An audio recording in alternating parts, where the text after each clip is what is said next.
owner of TJ Swift House, along with my children, Keely Gale and Nate Swift. And today I just want to share a short story with you about how TJ Swift House got started. It was actually totally a God story, and you can't tell it any other way, because on one particular day, driving down the road, singing my songs, I just heard myself praying and saying, I want to work with people with disabilities. And I was like, where did that come from? But then much later, that did not leave me. And I was stuck with this, how do I work with people with disabilities? Because I worked in a nursing home, and my job as activity director was to cheer them up, which was very difficult with elderly people. But with people with disabilities, they lived in the moment, they lived for that day. You could read a book, you could play a game, you could sing songs, you could do a dance, and you could make their whole day. So as I was praying and thinking, how do I work with people with disabilities? I thought, I'll call Jefferson City. So I did. They said, call your local regional office, which is in Rolla. And so I called the Rolla regional office, and they said, we're sending out a bid for a group home. And I was like, God. And so they sent me the application, which was about this big, with all kinds of words, and had no clue. So I put that away. Now, too hard for me. And then I got it back out, and I looked at, I don't understand these words. I don't know. I don't know what to say. I don't know what to write. So I put it back up. And then I got it back out. And then one afternoon, the Sunday afternoon, I sent the two kids over to their aunt's. I put that on the dining room table, and I said, God, if this is what I'm supposed to do, I need words, and I need to know what to write.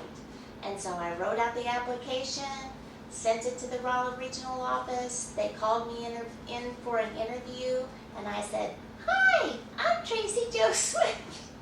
And they picked me. You knew it was God. And so I called my husband. They just gave us a group home. He's like, what? They did. They gave us a group home. And so we took our 3-bedroom ranch, and we remodeled the garage, added a bathroom on the back, and spent about a year negotiating with the state. And then when it was finally time to open, we went to the bank to get money so that we could pay the staff. And they said, we don't give money to pay for staff. And so we had no money. We spent it all, on the remodeling. So my brother and his wife-to-be came to live with us, and we worked around the clock for 3 months until Medicaid paid us, taking care of what was soon to be 9 people with profound and severe disabilities. And so the very first night, the very first person that arrived, I'm going to call him Daniel, showed up, 6'5", hitting his head really hard, yelling. He was so nervous. He was so upset. Robert and I were so nervous, so upset.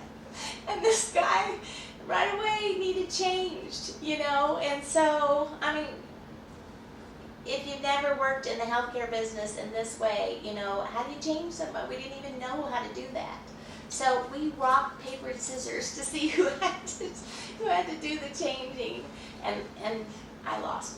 So that was the beginnings, and then people continued to come in wheelchairs, and people we had to feed, in their bellies, and people that were running away on a regular basis, and people that were throwing my lamps and my tables and my chairs. Oh my gosh, we did not know what we were doing. But after a year, we finally kind of got a routine, things kind of settled down, and started to get some understanding because of PBS.